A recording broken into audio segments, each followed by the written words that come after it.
Hola, ¿cómo están? Bienvenidos a una nueva sesión de este espacio llamado Artesanía Política, donde, bueno, hoy día el primer tema que vamos a tocar tiene que ver con esto de lo que pasó con el Partido Socialista y que tiene esto de que el Partido Socialista, al igual que el Partido Comunista, a todo esto el Partido Comunista se ha tratado de dejar ahí afuera, pero bueno, ya le vamos a decir por qué. Que el Partido Socialista y el Partido Comunista tenían propiedades, inmuebles y otros tipos de bienes antes del 73.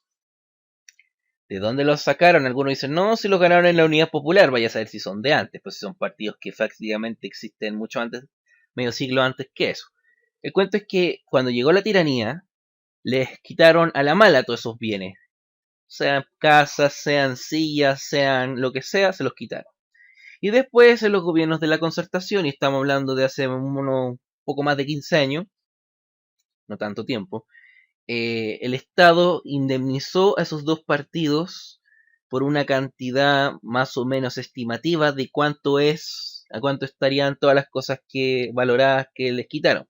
Por ejemplo, si un edificio estaba a 50 millones, le dieron los 50 millones. Si perdieron, no sé, escritorios que estaban a 100 lucas, por decir algo, 100 lucas fue lo que se les devolvió. Así. Obviamente igual actualizaba los precios, porque los precios del 73 no son los mismos que el año 2000, obviamente, por dar un ejemplo. Bueno, eso se hizo, esa es la cuestión. Y esa plata, después por ejemplo el Partido Socialista le invirtió en el mercado, entre el mercado bursátil y un montón de empresas que hay, porque entre otras cosas cajas de compensación se escucha. Y el Partido Comunista también recibió esa indemnización y también recibió esa plata, o sea, también recibió esa plata del Estado. Y se ha tratado de dejar como bien ahí calladito el asunto, ¿ya? De hecho, el Partido Socialista hubo gente que salió diciendo, ay, es que el lucro, están demonizando el lucro, pero si el lucro no es malo. Y me da la impresión de que algunos de ellos son los mismos que decían que el lucro de la educación era malo. O son los mismos que dicen que lo que hace Sebastián Piñera es malo, en fin.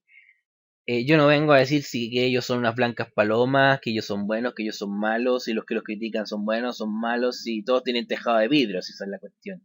Y entonces tampoco es lo que me interesa discutir. Bueno, primero que todo decir que esto es algo que yo creo que ya todos tenemos claro, ya todos lo sabemos, solo que cuando llegan, ¿qué cosa?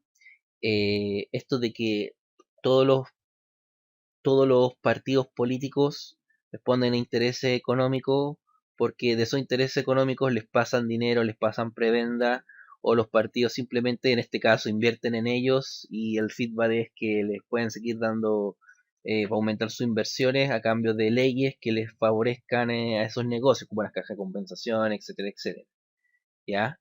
Eso no debería sorprender a nadie si sabe que este sistema es oligárquico, donde la clase política está al servicio de la clase económica, de los grandes intereses económicos, de todo tipo, ¿ya?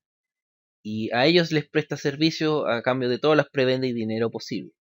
O sea, esto es un ejemplo de que este sistema funciona así. Una persona que tiene claro eso no debería sorprenderle en ninguno de estos casos de corrupción. Lo que pasa es que, a ver, la gente común y corriente que no tiene mucho conocimiento, es neófita, que no se mete ni sabe lo que habla, eh, bueno, tiene esta sospecha de que aquí se roban plata, si tampoco hay que ser un genio para entender que se roban plata, ¿cierto? Con estos casos lo único que pasa es que nos reafirma esa teoría, nos hace como comprobar que eso pasa o que algo de eso está pasando y bueno, nos da como, claro, nos dan cantidad, nos da lo que nosotros podemos pensar que es hasta un mito urbano, termina siendo una realidad porque tenemos nombres, tenemos montos, tenemos instituciones involucradas, etcétera, etcétera.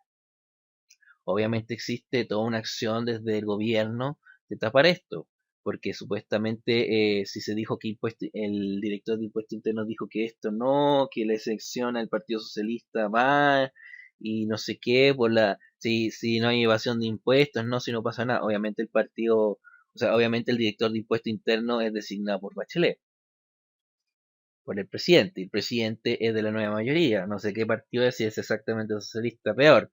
Pero el cuento es que es de la misma coalición que el Partido Socialista, por ende le van a atrapar todo. Por eso esto como que se hizo saber y tan pronto como se supo, se trató de tapar por todos los medios posibles. Igual se dijo lo mismo el Partido Comunista y se han fijado que nadie ha seguido dando trasto con el Partido Comunista, como que se ha callado. Como que todas las cosas que de repente sale el Partido Comunista quedan en silencio. Bueno, más o menos responde a eso. El Partido Socialista, bueno, eso es el Partido Socialista. Y con respecto a lo que digo, recuerden, este es un partido político, es parte de la clase política, que es parte de esta oligarquía política que tiene contactos con la oligarquía financiera y económica. Yo creo que el mejor ejemplo de eso es lo que hizo Guillermo Ponce Lerú, Julio Ponce Lerú, perdón, Guillermo, nada que ver. Julio Ponce Lerú, el que estaba a cargo de Soquimich, el yerno de Pinochet. ¿Qué hizo? Le dio plata a la nueva mayoría, a Chile Vamos y a todos los políticos, incluso a Marco Enrique Minami. ¿Para qué? Y le invirtió a todos los huevos de todas las canastas para después estar asegurado de hacer lo que quiera. Básicamente por eso. Yo creo que ese es el mejor ejemplo de cómo funciona esta oligarquía. Y casos así hemos escuchado hace años y vamos a seguir escuchando por mucho tiempo más. Así que vayan preparándose porque muchas cosas más vamos a ver. Lo de Piñera también puede ser un ejemplo. Sí, aunque en realidad Piñera es como de esos es uno de los intereses económicos grandes que existen en este país. Bueno, Piñera y compañía, por nombrar a la familia también. Lo que pasa es que ellos se meten directamente en la política porque en vez de por ejemplo, así gobernar y tener codo a través de la clase política, prefiere hacer Piñera por su propia cuenta. Esa es la diferencia. Que es un poco lo que es como un poco a lo Donald Trump en ese sentido, como el empresario que tiene gran interés económico, que quiere hacer quizá, en cierto sentido, dar cierta fluencia a sus negocios, a los intereses económicos que él puede tocar a través del poder político, en fin, es una cosa así. Claro que igual estoy comparando peras con manzanas porque el régimen estadounidense es completamente distinto al chileno, el estadounidense es realmente una democracia representativa. Bueno, pero no me voy a poner a discutir eso ahora. Eso sería todo sobre este tema, vamos a pasar a otra cosa.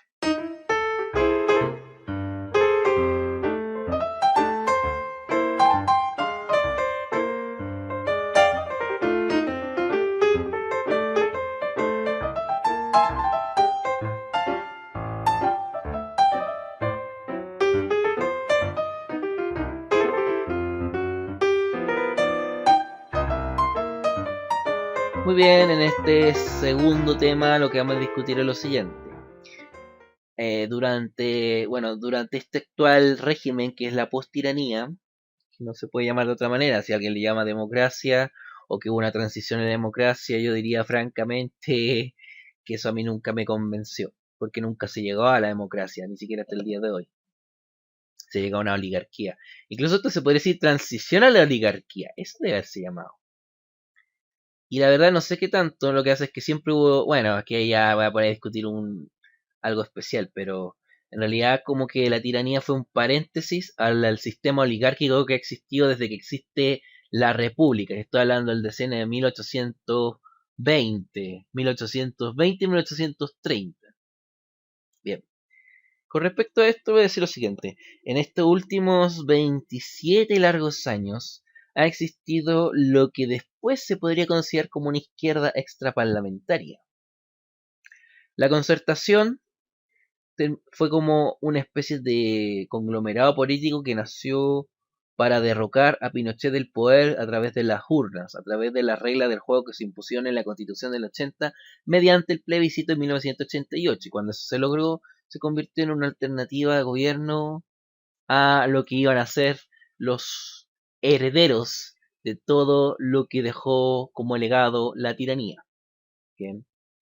El cuento es que ese sector nunca podría haberse considerado de izquierda. Tienen que pensar que tanto Elwin y después Eduardo Frei Ruiz-Tagle y la democracia cristiana, bueno, ese sector era cercano a lo que hoy día y desde entonces se llamaba la derecha, a Pinochet. Obvio. Tienen que pensar, Elwin era un golpista. Frei era alguien que apoyó a Pinochet.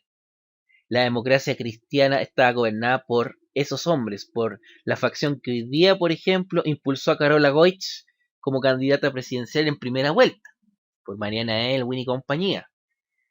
Entonces, imagínense, incluso también había gente así en el PPD, e incluso en el Partido Socialista, era gente que era cercana a la derecha, era cercana a la dictadura, aunque ustedes no lo crean. Bueno, en fondo la concertación no es ni chicha ni limonada, punto.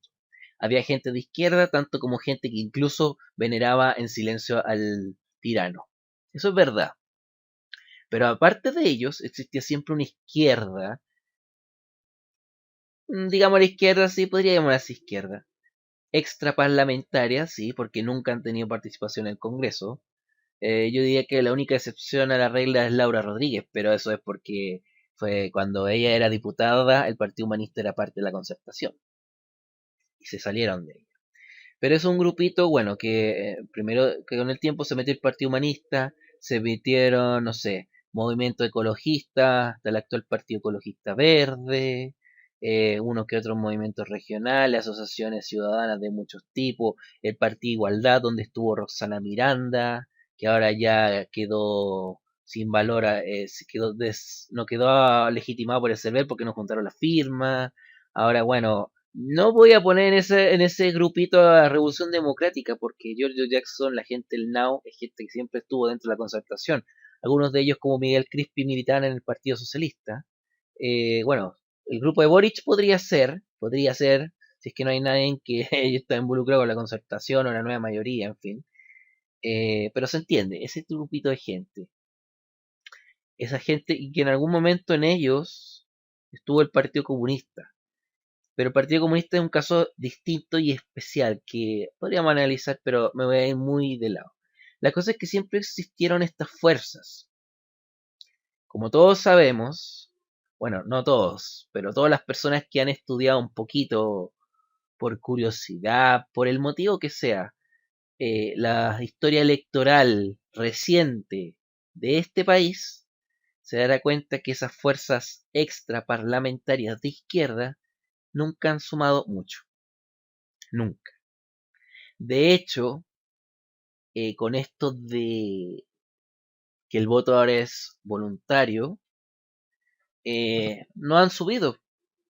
Como que digamos, no tienen una cantidad de gente leal que se ha mantenido con el tiempo o que ha aumentado. Es como que, no sé, la cantidad de adherentes a ellos ha decantado tanto como la cantidad de gente que apoya a los partidos tradicionales. Entonces lo que me hace pensar de que de repente la gente cuando opta por opciones políticas, o sea, en vez de optar por opciones políticas nuevas, prefiere abstenerse, más que nada. Bueno, esas mismas fuerzas de izquierda extraparlamentarias que existen, que son muchas y que han ido variando con el tiempo, de nombres, de siglas, de asociaciones, de agrupaciones, siempre han buscado la forma de tener un mayor protagonismo. Y siempre ha sido con alguien que ha estado ligado a lo que se podría llamar los políticos tradicionales. Vamos, a los conglomerados grandes. ¿Ah? Tenemos el caso, por ejemplo, bueno, primero teníamos el Partido Comunista. El Partido Comunista es un caso especial. Para mí el Partido Comunista siempre ha sido, en estos últimos 27 años, un cliente político de la concertación. Un operador, o sea, un cliente político de la concertación y nueva mayoría. ¿Por qué? Porque verán, el Partido Comunista ha tratado de ganar cuotas de poder con el tiempo y hasta ahora lo ha logrado, o sea, es cuestión de ver lo que han logrado. Empezaron así, bueno, ellos tenían control o tienen control sobre todas las organizaciones sindicales, por ejemplo la CUT, la ANEF, el Colegio de Profesores, aunque en la directiva el que esté a la cabeza de ellos no sea comunista, pero sí tienen en la directiva, movilizan gente dentro de ella, etcétera, etcétera. Y otras organizaciones, asociaciones públicas que deben existir, de todo tipo, incluso en el registro civil, por decir algo. Bueno, el cuento es que ellos utilizan esas agrupaciones para, por ejemplo, los gobiernos de la concertación decir, ¿sabes qué? Yo quiero que tú me des tantas prebendas, me des tanto dinero, me des todo lo que quieras. La concertación, ¿qué dice? Que no. Entonces, bueno, voy a usar toda esa influencia que tengo en las organizaciones sociales de todo tipo, como la CUT, para hacerte paros, para hacerte protestas, para hacer tomas de escuela, etcétera, etcétera. Y cuando pasan esas cosas es cuando se ponen a negociar. Por eso yo diría que en un momento de la vida los gobiernos de la concertación, las marchas, las protestas eran fomes porque era como que ya protestaban un rato, se sentaban detrás en un cuartito a negociar todo y listo, se acababa la marcha, se acababan las tomas, se acababan las protestas, se acababa todo. Y así era, y eso era, y eso fue desde entonces. Lo que pasa es que también hay una diferencia, que en los 90 la democracia cristiana era hegemónica en la concertación. Y sobre todo el sector más cercano a la derecha, más cercano a Pinochet, que es el que hoy impulsa, repito, la carrera de Carola Goich en primera vuelta. ¿Entendido? Bien, entonces, bueno, ese sector de derecha nunca comulgó con el Partido Comunista, ya sea por principios, sea por la cosa que sea. Bueno, y además porque la democracia cristiana, cualquier persona nueva que sea una amenaza para sus cuotas de poder, obviamente la va a neutralizar. Bien. Eso obviamente fue cambiando cuando, por ejemplo, la democracia cristiana perdió la hegemonía y se empezó a ir más o menos el Partido Socialista o al PPD, ¿ah? Con el gobierno de Lagos, el gobierno de Bachelet, ¿cierto? Por algo se explica que en el gobierno de Lagos es cuando el Partido Comunista fue indemnizado por todas las propiedades que perdió durante la tiranía que tenían hasta el año 73 y todo ese dinero que recibieron. ¿Ah? No es por nada que, por ejemplo, en el año 99 el Partido Comunista termina apoyando a Ricardo Lagos. Hay una cosa que yo pensaba, era que Gladys Marín supuestamente era la líder del Partido Comunista. Ella llamó a abstenerse, a anular, parece, pero todos los demás la desobedecieron y votaron por Lagos. O sea, me sorprende, ¿eh? Hablando de que tanto hablan de Gladys Marín y la defienden, y yo creo que ese fue el único momento que no la pescaron. Era más fuerte las ansias de poder. Hasta para eso se nota. El 2005 lo mismo, pues apoyaron a Bachelet en segunda vuelta. Y cada vez que apoyaron a algún candidato en la concertación, nunca fue a cambio de bolitas de dulce, nunca fue a cambio que ese discurso de por qué hay que derrotar a la derecha, mentira. Fue por cuotas de poder.